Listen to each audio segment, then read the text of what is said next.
ये acid rain वाला बहुत आसान सा टॉपिक है। इसको बस आपने एक बार पढ़ लेना है, एक बार सुन लेना है मुझसे और फिर आपने इसको याद करना है। ये लॉन्ग क्वेश्चन के लिहाज से मोस्ट इंपॉर्टेंट है। एसिड रेन के ऊपर क्वेश्चन आता है, इफेक्ट ऑफ एसिड रेन के ऊपर भी आता है। ठीक है, तो आपने इसको अच्छे से कर लेना है, इसको एक बार पढ़ लेना है। ये बहुत आसान है। अस्सलाम वालेकुम बच्चों, क्या हाल चाल? जितने ठीक होंगे। आज हम स्टार्ट करेंगे एसिड रेन। मोस्ट इंपॉर्टेंट आपका लॉन्ग क्वेश्चन है और एग्ज़ाम पॉइंट ऑफ व्यू से बहुत ज़्यादा इम्पोर्टेंट है और ये बहुत आसान है। एसिड रेन क्या होती है? एसिड रेन ऐसी रेन जिसकी पीएच 4.2 और 4.4 के दरमियान हो, जिसकी तेज़ाबियत 4.2 और 4.4 के दरमियान हो, ऐसी रेन को हम एसिड रेन कहते हैं। पहली है डेफिनेशन। इसको किसने सबसे पहले, इसका रिलेशनशिप किसने किया था? 1852 में रॉबर्ट एंगस स्मिथ। ये एमसीक्यूज़ के तौर पे इंपॉर्टेंट है, शॉर्ट क्वेश्चन के तौर पे इंपॉर्टेंट है। इसमें से बहुत सारे शॉर्ट क्वेश्चन बनते हैं और ये लॉन्ग क्वेश्चन के तौर पे भी आता है। Was the first to show the relationship between acid rain and atmospheric pollution in Manchester, England। ये साइंटिस्ट था रॉबर्ट एंगस स्मिथ। 1852 में इसने मैनचेस्टर में, जो कि इंग्लैंड है, इंग्लैंड का सिटी है, वहाँ पे इसने किया था। इसने किया था, इसने एक एक्सपेरिमेंट किया था, रिलेशन बताया था रेन का और एटमॉस्फेरिक पोल्यूशन का। He is sometimes referred as father of acid rain. कभी कभी इसको फादर ऑफ एसिड रेन भी कहा जाता है। फादर ऑफ एसिड रेन के ऊपर क्वेश्चन आ सकता है कि who was the father of acid rain. Burning of fossil fuel. अब इसने कहा था कि ये फॉसल फ्यूल्स की बर्निंग हो रही होती है, पेट्रोल, ऑयल और नेचुरल गैस, ये जो जल रहे होते हैं, बर्न हो रहे होते हैं, ये बड़े हार्मफुल गैसेस निकाल रही होती हैं और वो गैसेस जा रही होती है हवा के अंदर। दीज गैसेस, अभी गैसेस कौन सी हैं? Sulphur dioxide, sulphur trioxide, SO2, SO3 are produce due to the presence of sulphur in fossil fuels. अब ये जो पेट्रोल के धुआं है और ये जो गैस जल रही होती है, तेल जल रहा होता है, उसके धुएं से ये सल्फर डाइऑक्साइड गैस प्रोड्यूस हो रही होती हैं। SO2 जो है वो कन्वर्ट हो रही थी SO3 में in the presence of oxides of nitrogen of atmosphere. अब जहाँ पे गैस जल रही है वहाँ पे जाहिर है, जहाँ पे धुआं है वहाँ पे नाइट्रोजन डाइऑक्साइड भी होगी, वहाँ पे सल्फर डाइऑक्साइड भी होगी, सल्फर ट्राइऑक्साइड भी होगी और ये गैसेस जाती हैं हवा के अंदर और ये कंबाइन हो जाती हैं फिर एयर में, उसके साथ ऑक्सीजन के साथ, और फिर ये मज़ीद इसके ऑक्साइड्स बनते हैं और वो पानी के साथ मिल के फिर acid rain. Oxides of nitrogen are produce. अब नाइट्रोजन के ऑक्साइड किसके साथ होते हैं? डोमेस्टिक कंबशन प्रोसेस, जो घरों में हम ये जो लकड़ियाँ जलाते हैं उससे ऑक्साइड्स ऑफ नाइट्रोजन प्रोड्यूस होते हैं।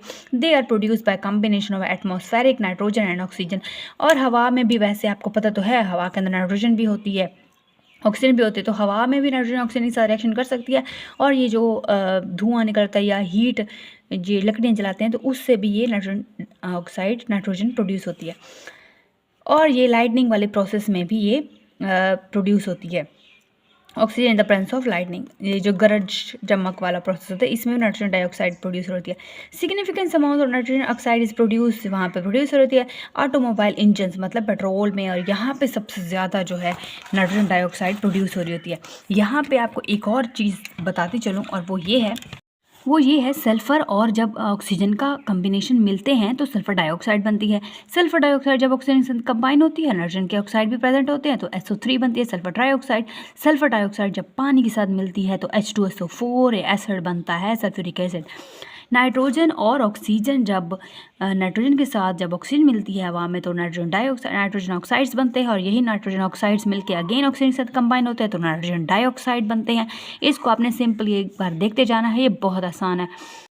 यही नाइट्रोजन डाइऑक्साइड जब पानी के साथ मिलेगा तो नाइट्रिक एसिड बनेगा। These gases mix with moisture, ये पानी के साथ जब हवा के अंदर जो मॉइस्चर होता है, नमी होती है, उसके साथ जब मिलेंगे तो एसिड ड्रॉपलेट्स बनेंगे। जाहिर है अब ये गैसेज हैं, जब पानी के साथ हवा के वाटर ड्रॉपलेट्स के साथ मिलेंगी तो वो एसिड बनेगा। Wind can carry these acidic droplets to huge distance. Finally, these droplets is returned to ground as acid rain, acid hail, snow, and even fog. Acid rain look, feel, and taste like clean rain.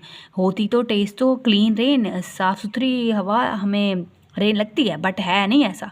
It कोरिजिव in nature, ये बड़ी खतरनाक होती है और wide spread damage to environment. यहाँ पे interesting information में ये आ सकता है, आपका शॉर्ट क्वेश्चन आ सकता है, MCQs आ सकता है। Effect of acid rain. अब इफेक्ट, जाहिर है एसिड रेन हुई है तो उसका इफेक्ट तो होगा, अभी इधर भी हमने पढ़ा है और फिर यही वहाँ पे हम देखेंगे सॉइल, अब ज़ाहिर है रेन है, मिट्टी के ऊपर तो आती है, तो फिर क्या होगा, acid rain make soil more acidic, acid इससे ज़्यादा और ज़्यादा मिट्टी जो है वो एसिडिक हो जाएगी और ये मेन इंपॉर्टेंट न्यूट्रिएंट्स लेके जाएगी। It can dissolve toxic substance aluminium and mercury which naturally present in the soil. ये इनको जो है यानी कि ज़मीन को बंजर बना देगी, मेन जो चीज़ें हैं वो ख़राब कर देगी, इससे ज़मीन ख़राब हो जाएगी, प्लांट्स ख़राब हो जाएंगे, वेजिटेशन प्लांट्स ये चीज़ें ख़राब हो जाएंगी।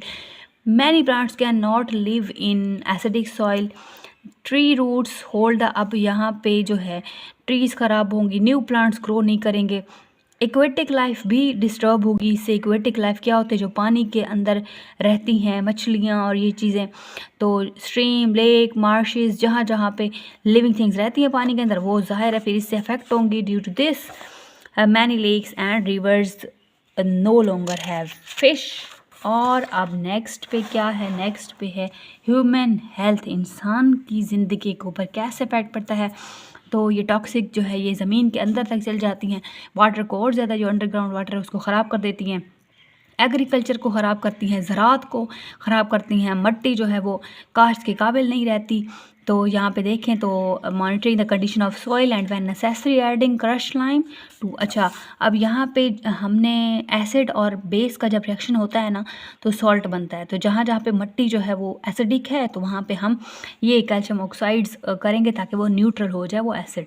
ह्यूमन मेड स्ट्रक्चर मतलब बिल्डिंग की बात हो रही है, स्टोन वर्क की बात हो रही है, तो जहाँ जहाँ पे अब ये एसिड रेन आएगी तो उनको ख़राब करेगी, स्टैचूज़ बिल्डिंग्स ये उनको डैमेज करेगी। तो यहाँ पे कुछ है भी सही ग्रीस में और ताजमहल इंडिया में इन आगरा, तो यहाँ पे ये कुछ डैमेज हुए थे जब एक बार एसिड रेन आई थी।